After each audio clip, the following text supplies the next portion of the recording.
আসসালামু আলাইকুম viewers, Sabinus কিচেনে তোমাদের স্বাগত জানাই। আজ আমি তোমাদের কাছে নিয়ে চলে এসেছি পুঁই শাক ডালের একটা সিম্পল রেসিপি।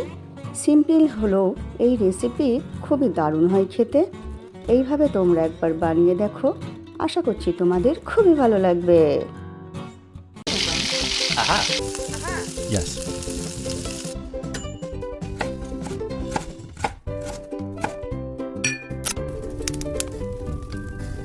Wow! আমি মুসুর ডাল ধুয়ে নিয়েছি ভালো করে, তাতে আমি পেঁয়াজ কুচি দিয়ে দিচ্ছি। আমি তেল দিয়ে দিচ্ছি 2 চামচের মতো, দিয়ে দিচ্ছি হাফ চামচ হলুদ গুঁড়ো আর হাফ চামচ লঙ্কা গুঁড়ো। সব কিছু দিয়ে এবারে হাত দিয়ে 10 মিনিট ধরে মেখে নেব। হাত দিয়ে এরকম ঘষে রান্না করলে খেতে খুবই ভালো হয়। এরপর আমি পানি দিয়ে দিচ্ছি। আমি এখানে বেশি পরিমাণে পানি দেব না।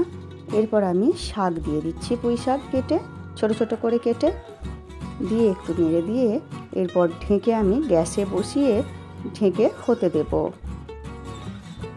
এরপর আমি যখন এরকম ডাল কিছুটা সেদ্ধ হয়ে যাবে তখন আমি পরিমাণ মতো লবণ দিয়ে দিচ্ছি, দিয়ে ঢেকে আবার হতে দেব। ডাল যখন সেদ্ধ হয়ে যাবে সব কিছু, তখন আমি 1 চামচ রসুন থেতো করে দিয়ে দিচ্ছি। রসুন থেতো করে দিলে খেতে খুবই ভালো হয়।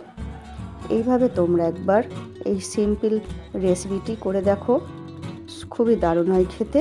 সব কিছু ভালো করে যখন সব সেদ্ধ হয়ে যাবে তখন এবারে নামিয়ে পরিবেশন করো ভাত রুটির সাথে।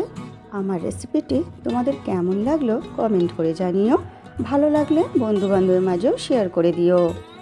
আমার রেসিপিটি ফেসবুক থেকে দেখলে ফলো করে দিও, ইউটিউব থেকে দেখলে সাবস্ক্রাইব করে পাশে থেকো। আমার রেসিপিটি শেষ পর্যন্ত দেখার জন্য তোমাদের অনেক অনেক ধন্যবাদ রইল।